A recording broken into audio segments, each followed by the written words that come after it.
Our presentation will cover all of the events of World War II that led to the fall of Hitler's Germany and to the Allies' victory, beginning with Stalingrad and ending with the Battle of Berlin. Before the Battle of Stalingrad, let's begin with some background information. In 1941, the Germans had launched Operation Barbarossa. They significantly expanded their eastern front all the way into Russia, capturing much of Eastern Europe in the process. Their chain of victories ended with the Battle of Moscow, which the Germans lost. However, they had advanced 1,700 kilometers and had captured the territory of 1.3 million square kilometers. After their failure to capture Moscow, Hitler decided that the German army should focus on the southwest of Russia in that summer of 1942, where Stalingrad is located. Hitler was so confident that, despite losing the Battle of Moscow, the Germans could still conquer. Hitler ordered the attack on Stalingrad for many reasons. Firstly, it was a major port city into the Volga River, and the Germans could cut off water supply to central and northern Russia. The city was also the center of Russia's communications and an industrial city. It would be unwise to leave an important city like Stalingrad unconquered before the Germans advanced forwards. Also, some historians believe that Hitler wanted to destroy the city because it was named after Joseph Stalin, and Hitler hated Stalin. German armies launched their offensive on Stalingrad in late August of 1942. It was one of the bloodiest battles in history, and it lasted for 6 months. They began their attack by bombing the city, reducing a lot of the buildings to rubble. The Germans were successful at first. Using the Luftwaffe, their airborne forces, the Germans dominated the skies. However, as Soviet reinforcements were brought in, the Germans began to fight a very hard battle. There were thousands of deaths on both sides. It took 3 difficult months for them to reach the Volga River. In the autumn, the Soviet army launched Operation Uranus, their offensive. Their plan was to encircle the city, trapping the German troops within it. The Germans were running out of the few resources that they had, with barely any way of getting resupplied. They were also unprepared for the harsh Russian winter that followed. Many supply planes were lost, and by January, the Germans trapped within the city began to starve. They also began to run out of ammunition. German General Paulus, who commanded the army in Stalingrad, requested permission to surrender. Hitler denied. On the 2nd of February, the Germans finally surrendered. Hitler was so mad that he created a national day of shame for Paulus. The German defeat at Stalingrad marked a massive turning point in World War II. It was the end of the German advance eastward and the beginning of a chain of events that would lead to the Soviets' taking of Berlin. After Stalingrad, the Germans on the Eastern Front had been retreating. Because the Germans didn't want to prove the weakness of their army, a massive offensive against the Soviets was planned. They were also hoping that victory against the Russians would result in the collapse of the Allied powers. The Germans had been making technological advancements and had been producing more equipment. In the summer of 1943, they gathered 900,000 Axis troops in the region around Kursk, Russia, in preparation for their attack, called Operation Citadel. However, Russian intelligence had found out about the attack, so they knew how to prepare for their counteroffensive, and they prepared well. On July 5th, Germany attacked. The Battle of Kursk was the greatest tank battle of World War II. The Germans struggled to advance, but the Soviets were more powerful than them. Their superior fighting planes and well-planned defense network combined to defeat the Germans. Hitler called off Operation Citadel on July 13th. It was a costly failure and the last German offensive on the Eastern Front. Soon, the Russians would be pushing them all the way back to Germany. In the meantime, the Allies had been fighting the Axis in North Africa. In 1943, British Prime Minister Winston Churchill, convinced American President Roosevelt that the Allies' next target should be Sicily and then Italy.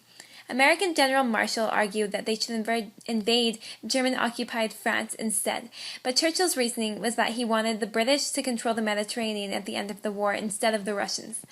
Roosevelt agreed, so the invasion of France would have to be put off for another year. Prior to the invasion of Sicily, the Allies deceived the Germans by sending a dead body carrying a suitcase full of false Allied plans to invade Sardinia, floating to the shores of Spain, from which it was sent to Hitler, who completely fell for it. In 1943, the British and American armies invaded Sicily. They faced a number of obstacles. High wind threw them off course when sailing. The Axis army outnumbered them 350,000 to 180,000, and they even sunk some of their own ships in the confusion. However, they cut off Axis communications and successfully landed, and from there, they advanced across Sicily. They also had a major advantage in the air. The Germans and Italians attempted to evacuate their armies.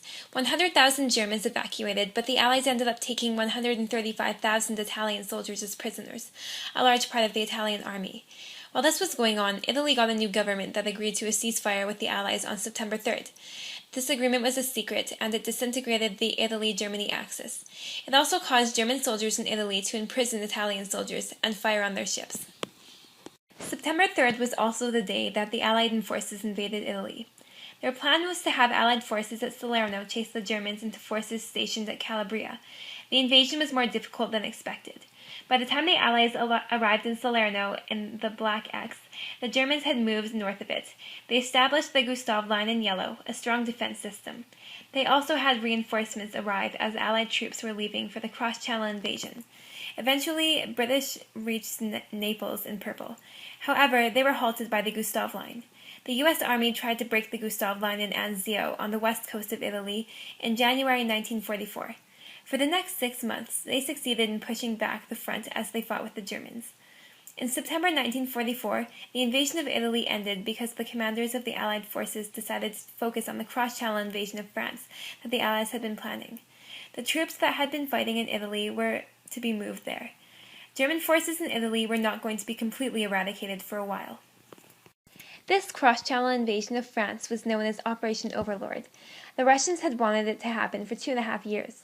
The operation was planned and commanded by Eisenhower, the supreme commander of the Allied forces. It was decided that the landing should occur on the north coast of Normandy, France. They would involve 1,200 warships, 11,000 planes, and 176,000 men, making it the largest amphibious attack in history. The Germans had also prepared for an invasion.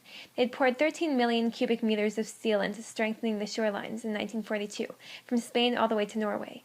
Unfortunately for the Germans, they had expected the attack to be on Pas-de-Calais instead of Normandy, so they focused most of their artillery there. D-Day began at midnight on June 6th, 70 years ago from last Friday. The Germans were not expecting this due to low tides and bad weather. The weather also caused many ships and planes to veer off course, and some never even reached the shores. Despite this, the landings were successful. Upon landing on the beaches, the Allies dropped bombs on the German troops. There were 5 separate landings on 5 separate beaches, called Utah, Omaha, Gold, Juno, and Sword. Utah and Omaha were American, and the other 3 were British and Canadian. At Omaha Beach, the initial bombing had been unsuccessful. The Americans who landed there were met with fierce resistance from the Germans, who fired at them with their massive guns from the cliff tops. More than 2,000 Americans died. At Utah Beach, the Americans landed off course but managed to secure landing zones. And the British and Canadian troops were successful in all their landing operations, getting rid of the Germans within half an hour. D-Day was an overall success. The Allies had established a beachhead that would allow more than 1 million Allied troops to land in the next month. In the meantime, Hitler insisted that the Germans fight on the Norman beaches, preventing the Allies from advancing at all costs. The Germans knew that if the Allies gained control of France, they would go for Germany next, so they fought hard. The Allies wanted to control ports that could be used to bring in more military. Both sides fought in particular for control of Caen, which is in red. The Allies had already gained control over the English Channel, and they'd captured the port in Cherbourg so they could be constantly bringing in new supplies, but the Germans couldn't. Still, German resistance was strong. It reached the climax when the Allies trapped 150,000 Germans in the town of Fallacy. That was a disaster for the Germans. A very significant advancement for the Allies was their breakthrough at St. Lo. The Allies were successful in being able to force the Germans to retreat, opening a hole in their lines. At this point, the Germans knew that their end was near. The St. Lo breakthrough resulted in the Allies rapidly advancing across German-occupied France. They killed and imprisoned all retreating German troops as they crossed the country. The Allied planes controlled the skies, and their tanks outnumbered the German tanks 20-1. On August 15th, the Allies launched a second front on the south coast of France. This was done because it provided additional ports to facilitate resupply. This was a good move for the Allies. 80,000 German prisoners were taken, while only 13,000 Allies were lost. The Allies liberated Paris on August 25th. The city had been occupied since 1940. Allied armies continued to secure bridges and liberate areas across France. During the summer of 1944, while British and American troops stormed through France towards the German border, Soviet armies swept just as rapidly towards Germany from the east. Between June and August, their 600-mile front advanced more than 300 miles, destroying more than 17 German divisions and inflicting more than 300,000 casualties. On July 24, 1944, the Soviet army came across and abandoned a concentration camp in Poland called Majdanek. The prisoners were taken on a death march away from the Soviets, where they were forced to walk many miles without adequate clothing or food to reach the next concentration camp. Majdanek was burned by the Germans in an attempt to hide the camp, but the remnants of the gas chamber were obvious. This was the first major concentration camp found, and it confirmed the rumors that these camps existed. Soviets found 3 other camps in the following weeks. On January 27, 1945, they found what was left of Auschwitz. The prisoners had been evacuated 11 days earlier. Back on the Western Front, British Field Commander Montgomery believed that one big thrust towards Berlin with all available resources would be the way to end the war. Eisenhower did not think that the operation should be at the expense of all other operations. During this time, London was being attacked by V-2 missiles. This made Montgomery choose an attack over the Moss and Wall rivers with the Arnhem Bridge as the main target. It would cut off Germans from the missile launch base in the western part of the German-occupied Netherlands and free London of missile attacks. The goal of this operation was to take the 8 main bridges on the German-Netherlands border so that the Allies could advance into Germany without any major obstacles. They would also end up avoiding the German Siegfried defense line. Operation Market Garden consisted of 2 operations. First, they used airborne troops. 30,000 paratroopers would be dropped and immediately secure all 8 bridges. This was the largest airborne attack in the history of warfare. They were to be dropped near Arnhem, Eindhoven, and Nijmegen. British intelligence reported that there may be German troops stationed near Arnhem, but the airborne commander still went ahead with the operation because he believed that the possibility of ending the war early was worth the risk. However, there were not enough aircraft to drop off all the soldiers at the same time, so the soldiers were to be dropped off over a period of 3 days, about 7 miles from their objective.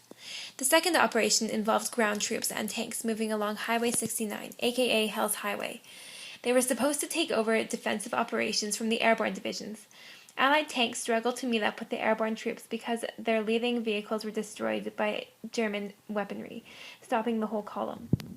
The paratroopers were oblivious to this event, and the ones that were advancing into Arnhem were attacked persistently on all sides by the Germans. The other paratroopers reached their destination, but by the time they had arrived, the Germans had destroyed most of the bridges to prevent them from falling into enemy hands. The armored support had been halted and could not help out the paratroopers, so they were forced to attempt a fighting retreat. Basically, Operation Market Garden had been a failure for the Allies.